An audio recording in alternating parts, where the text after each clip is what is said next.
m'appelle Emilien Costé, j'ai 21 ans, je viens de Briançon et je suis en 3e année de bachelor à l'INSEC de Chambéry. Et qu'est-ce que tu faisais à l'INSEC Chambéry? Je suis en 3e année de bachelor International Business. À quel moment et qu'est-ce qui t'a poussé à partir à l'étranger? Alors ça faisait depuis longtemps que je voulais partir à l'étranger, avant d'intégrer l'INSEC, et je n'ai pas eu l'opportunité de le faire. Et en intégrant l'INSEC, j'ai vu l'opportunité se présenter à moi. Et donc je l'ai saisi. As-tu eu des difficultés pour partir d'une école française jusqu'à l'étranger? Alors non, j'ai rencontré aucune difficulté. J'ai eu la chance de trouver mon maître de stage assez rapidement. Et ça s'est fait en toute fluidité, sans aucun problème. Comment l'INSEC a pu t'aider pour partir à l'étranger? Alors l'INSEC m'a beaucoup aidé sur le fait de trouver mon stage. Il possède une plateforme où tous les stages sont archivés avec les étudiants qui sont partis, les entreprises. Donc j'ai juste recherché ma destination que je voulais.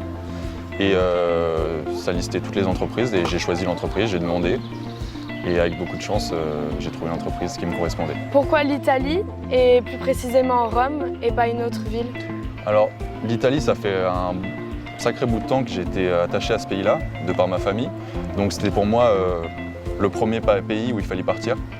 Et Rome, car c'est la cité éternelle, c'était la première ville où il fallait être en Italie, là où tout se passe, même s'il y a Milan, mais Rome c'était le point de départ. Quel a été ton premier ressenti en arrivant ici à Rome?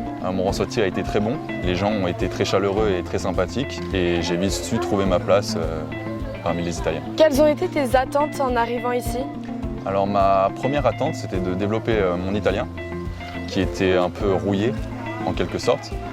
Et ma deuxième attente, c'est de découvrir une culture que, en vivant en France, j'avais un peu oubliée. Et je pense que c'est réussi. Quelles ont été tes appréhensions? Mes appréhensions étaient tout d'abord la différence culturelle qu'il pouvait y avoir. Mais aussi, avant de partir, on m'a beaucoup dit Rome, fais attention, c'est une ville assez bordélique. Et aujourd'hui, avec du recul, que penses-tu de ces appréhensions? Alors pour ce qui est du niveau culturel, c'est pas du tout ce que je pensais. Bon, il y a quelques différences culturelles, mais globalement, les pays sont très proches culturellement. Et pour ce qui est de l'aspect bordélique de la ville, ça c'est un peu vrai. C'est toujours un peu compliqué avec les transports, le trafic, tout ça, mais dès qu'on sort un peu de la ville, on va dans les parcs, on oublie totalement cet aspect bordélique. Est-ce que tu as ressenti des difficultés particulières pendant la crise du Covid? Alors des difficultés, oui, un peu comme tout le monde, surtout avec le port du masque, les restrictions distancielles, etc.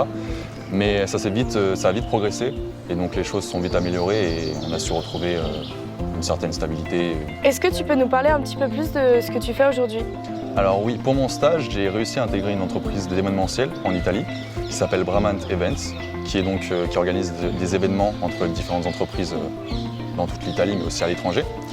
Dans cette entreprise, j'ai été assigné comme tour opérateur, c'est-à-dire répondre aux attentes des clients pour leurs activités, pour leurs voyages, et leur organiser un voyage sur mesure et personnalisé. Et aujourd'hui, quels sont tes projets professionnels pour la suite? Pour la suite, pour l'année prochaine, j'avais pour projet de faire une année sabbatique et partir découvrir l'Europe avec quelques amis. Et ensuite, sur le long terme, pouvoir travailler dans une entreprise d'événementiel. Est-ce que tu auras un conseil à donner aux étudiants qui ont envie de partir à l'étranger comme toi? Alors, j'ai un seul conseil, allez-y, c'est une expérience formidable, c'est une grande ouverture culturelle. Et ça vous aidera à grandir pour vos futurs projets ou travail. C'est incroyable.